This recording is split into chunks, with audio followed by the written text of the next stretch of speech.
Du coup, je m'appelle Honoré Dupont, je suis étudiant en L3 parcours aménagement à l'Université Paris 1.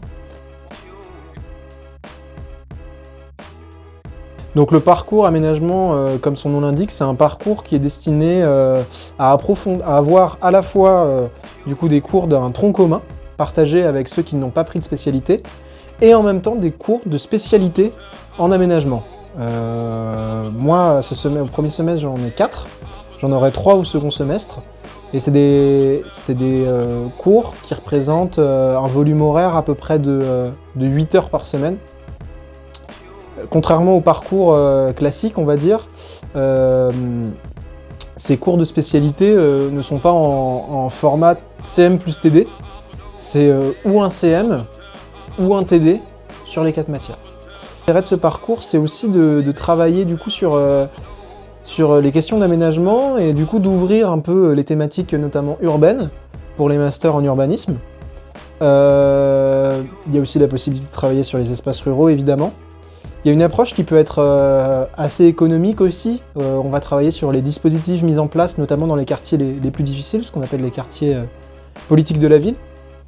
Et puis on a une approche qui peut être assez théorique dans certains cours, et d'autres une approche un peu plus concrète, justement, avec des dossiers à rendre sur un quartier thématique, par exemple. Donc par exemple, politique de la ville, c'est une matière qui est très axée sur la pratique, puisque du coup, on fait du terrain, on réalise un dossier sur un quartier particulier, alors que des matières comme aménagement et développement du territoire, c'est une matière un peu plus théorique, qui est très intéressante, mais qui est plus théorique, ou enjeux d'aménagement et d'environnement, c'est aussi une matière assez théorique.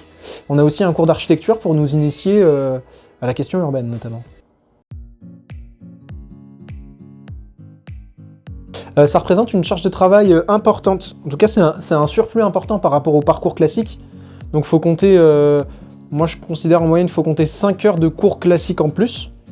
Par contre, en termes de charge de travail à la maison, c'est un volume horaire qui est beaucoup plus important.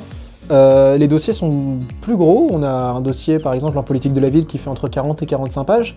On a aussi un certain nombre de partiels supplémentaires puisque du coup on a des matières en plus, des dossiers à rendre, un travail à fournir tout au long du semestre, un accent qui est quand même mis sur les travaux de groupe. Le fait d'avoir aussi des matières du tronc commun, en fait on a 3 matières sur les 4 du tronc commun au premier semestre, donc ça ne nous soulage pas tant que ça en termes de volume horaire par rapport au parcours classique. Par contre, on a évidemment plus de matières du coup avec le parcours spécifique. Et ces matières du tronc commun, elles aussi, elles nécessitent autant de travail, si ce n'est parfois plus, que les matières du parcours spécifique. Donc finalement, on se retrouve à avoir une charge de travail qui est très importante.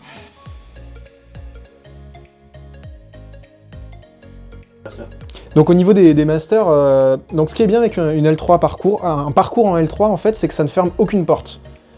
Contrairement à un master, on va se spécialiser dans quelque chose, mais du coup arriver dans une thématique très précise dans laquelle on ne pourra pas forcément s'échapper, on va dire. Un parcours de L3, du fait du maintien de certaines matières du tronc commun, on a encore une approche qui peut être assez générale, et donc la capacité de pouvoir changer si jamais c'est pas l'aménagement qui nous plaît, puisque au terme de la L3, on peut se diriger vers un Master 1 totalement différent du parcours aménagement, sans que ça pose forcément de problème. Au contraire, je pense que c'est quelque chose qui peut être assez apprécié, puisque du coup, ça prouve qu'on a une expérience dans un domaine spécifique et qui peut avoir une vraie plus-value, notamment du coup en urbanisme, puisque du coup, l'intérêt aussi de ce parcours, c'est de se diriger vers l'urbanisme et l'aménagement. À Paris 1, il y a un parcours qui est dédié pour ça. C'est pas forcément celui que je suis, mais en tout cas, c'est aussi vu dans cette continuité-là.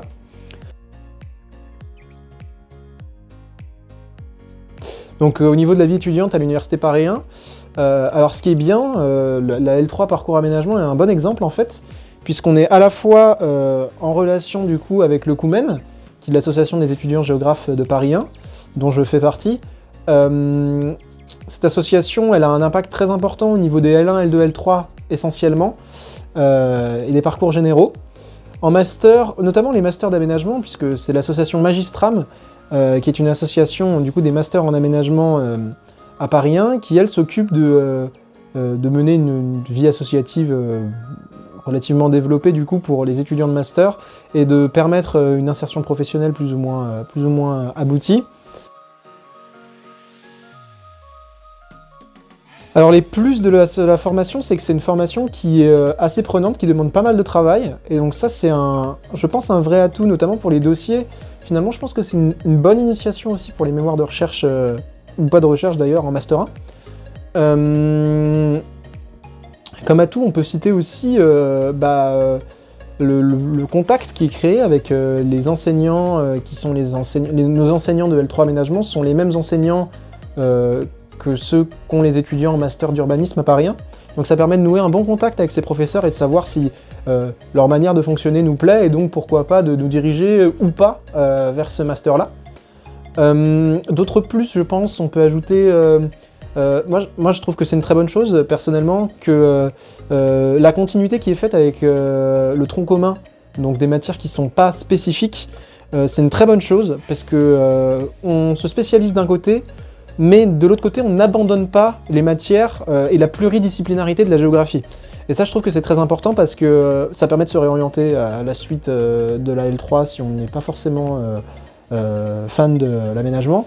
Mais surtout, c'est une belle occasion de continuer à s'enrichir en termes de culture générale, de connaissances générales, et de ne pas s'enfermer dans un domaine spécifique, chose qu'on aura peut-être plus tendance à faire en master. Les moins, au niveau des désavantages de cette formation, c'est vrai que la charge de travail, c'est aussi un désavantage, parce que c'est une grosse charge de travail. Au niveau des notes, ça peut aussi se ressentir. Il peut y avoir une baisse sensible des notes qui peut avoir une conséquence sur les masters. Alors je sais pas à quel point, puisque je suis encore dans le parcours, mais il est certain que j'aurai pas forcément les mêmes moyennes que celles que j'avais en L1 et L2, évidemment. Ouais, les dispositifs et les politiques qui sont mises en place, notamment depuis les années 80, il y a un gros travail en termes de chronologie qui est fait. C'est vrai que c'est quelque chose qui est qui peut avoir tendance à être assez velu, parce que c'est quand même... ça peut être très abstrait finalement, ces politiques-là. Et on les connaît pas forcément, et c'est un peu déroutant au début. Mais c'est intéressant, et je pense pas que ce soit quelque chose qui m'intéresse beaucoup personnellement. En mot de la fin, je dirais un parcours assez sympa, et surtout dans un lieu très sympa. L'Institut de géographie, c'est vraiment très beau, et c'est vraiment un lieu qui incarne vraiment la discipline, et c'est très agréable d'y passer du temps. Et on sent que c'est un lieu qui est incarné par les gens qui y travaillent et par les professeurs, plein milieu du quartier latin, et c'est vraiment un bel endroit.